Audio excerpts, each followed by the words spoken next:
Good morning, everyone, and welcome to the last video of 2021. I promise. Happy New Year to you all. It's a pleasure to have been observed by you for so many videos throughout the year and actually throughout the last 2 years. We really thought that the videos would be a product of the pandemic proper, meaning 2020. I don't know what to call 2021. I guess the extended semi-pandemic thing, especially based on what's going on right now. But enough about that. The fact is, a byproduct of the pandemic, a new way of talking to you, which we thought was temporary, has kind of stuck. A lot of you are observing videos even now, and it's of use to you. You're hearing about what we're pouring at the wine bar next, and what event is coming up, and what new wines are coming in, what new food items, and so on. So thank you for watching. Thank you for a fantastic year. We have, in fact, had a very nice 2021. I hope it's not a glitch. I hope we're building on something. You've all been very, very good to us. We hope you'll keep up the great work. In other words, keep drinking great wine, buying great cheese, and so on. And the timely topic of this week's video, the final video of the year, is, in fact, New Year's resolutions. I'm sure we're all thinking about those. Maybe we have a few pounds to lose. Maybe we're going to work out a little bit more. I know I have a bathroom light downstairs to repair. I have a champagne glass to go out and find because we can no longer get our champagne glass that we absolutely love to serve great champagne in through the normal avenue. So who knows, we may need to become a distributor for that fantastic French champagne glass that we so dearly love. So that's on my mind as a New Year's resolution. I'm thinking about Vermentino. I mean, how silly, but Vermentino is a wine that we have turned you on to over the last 2 years. You've gotten into it because we've decided that Vermentino, an Italian white grape and wine, is worthy of your attention. It's delicious. It's much more interesting than Pinot Grigio, and everybody tends to love it. Well, what the hell happened? There's none down there. we over-advertised. We were too effective in letting you know about that fantastic wine. So my New Year's resolution for 2022 is to never allow Vermentino to entirely disappear from our shelves. How's that? That'll help us all, right?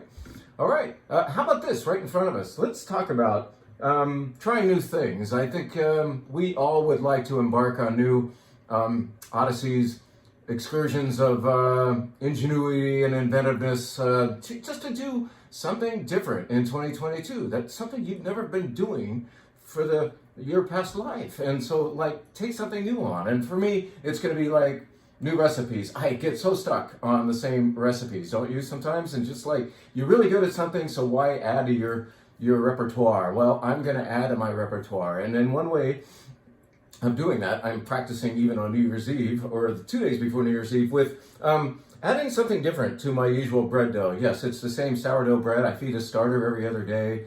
And yesterday I made the levain, which is kind of a super starter. And today I have started the dough. What's happening right now in this inglorious container is an autolyse. Autolyse is the dough all assembled without the salt. You let it sit for about a half an hour before adding salt. The salt would kind of shock it and kind of inhibit the progress of the dough. So you let it have the flour and the water, that is, and the starter, the levain, a little time by itself before adding the salt. Well, it's salt time. And I'm not this year adding, or this time around, adding just any salt. I'm going to use a brand new product that we just got from Italy.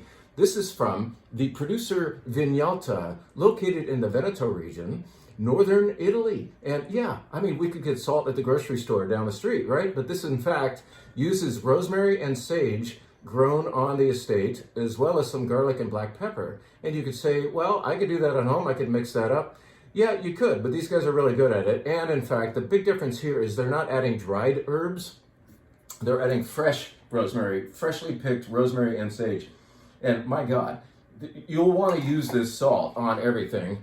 It's not inexpensive. It came a long ways and it's kind of a specialty item, but I've decided I'm going to try this in the bread. Now, the big problem is I don't know how much herbs they have added. They're not saying on the back label. And so, you know, the whole thing with baking is very mathematical, especially with bread. You want to make sure you're adding a certain amount of salt. When I make a 2-loaf batch, I'm adding 25 grams. Well, this is a 6-loaf batch, therefore 75 or so grams. Well, some of this is rosemary, right?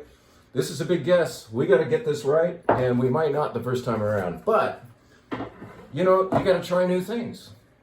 that's the name of the game. That's the New Year's resolution on which I am embarking right now. So I'm gonna get this scale going, and I'm gonna go to 85 and cross my fingers. All right, we have 64. So rather than 75, I'm gonna put this 85-gram heap of salt into this dough, and if I've screwed up, whoops, that's too much. Let's take that down. All right, what do we got? We got 91. It's just very precarious, isn't it? What do I have here? I can't even read this thing. It's very dark. 75. Wasting a lot of video time on the addition of salt to bread dough, aren't I? Let's see what this says. Gotta get that flat. Oh, still too much.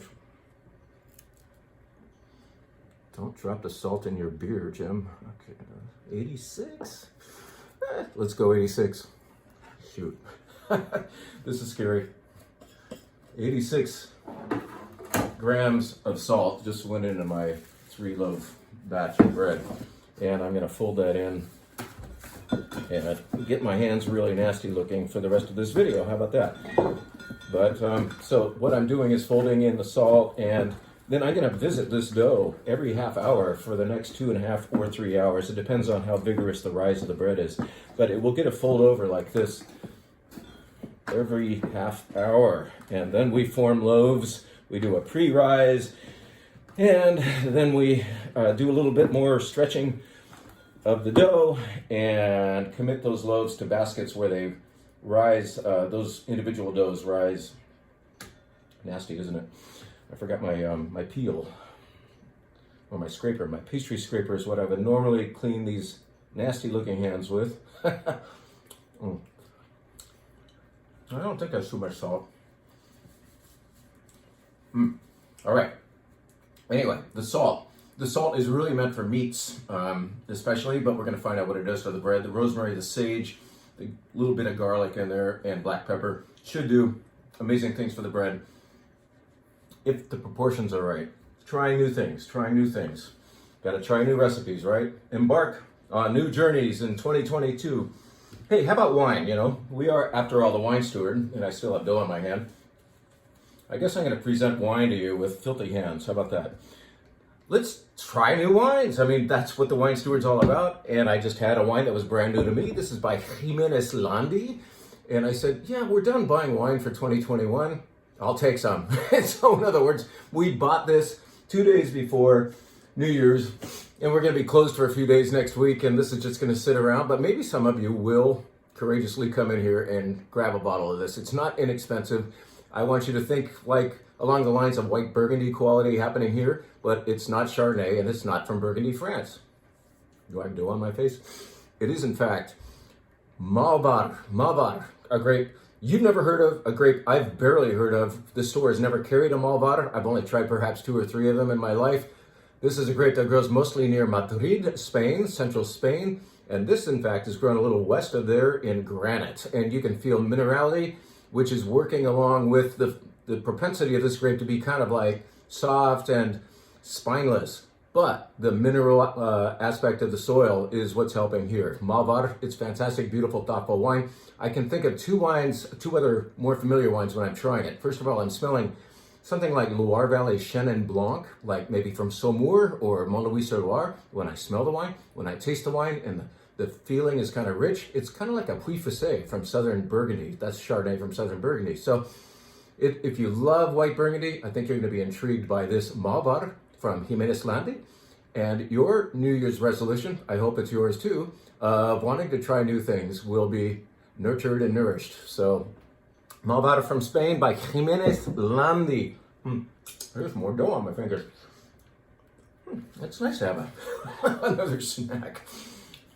You must think that is so nasty. But you know how to know your dough. You gotta like fully immerse. You get your hands in it. You taste it once in a while. Trying new things. Okay. How about just basically the word there, the message there is maintain your sense of wonder. Stop trying or drinking the same thing every day. Always branch out. Always wonder. With everything in life, but in our particular case, with wine. My resolution to you, my another New Year's resolution is to keep taking care of you as a group, to kind of like think, what does the general wine steward attending populace want to drink? You know, how am I going to make you all happy? Well, that's kind of hard to do with wine because you guys all have individual tastes. But sometimes we can find a wine that kind of nails it for a lot of you. However, we're still a small business, and I still work with each of you individually sometimes. And I'm thinking of a guy named, for instance, Michael Kelly, who really, really wanted a particular wine in time for New Year's. And I knew his favorite because he's been buying it for years. And so we got it again just in time. I bought extra, so Michael gets his 6 bottles. And we have more of this on the shelf right now. This is called Alaya Tierra. It's made with Garnacha Tintorera. And I just said a lot of things with R's in them. This is from southeast Spain, from the Almanza area. And it is made entirely, like I said, of Garnacha Tintorera, which Grenache, tinted Grenache. Okay, big deal. So it's red Grenache.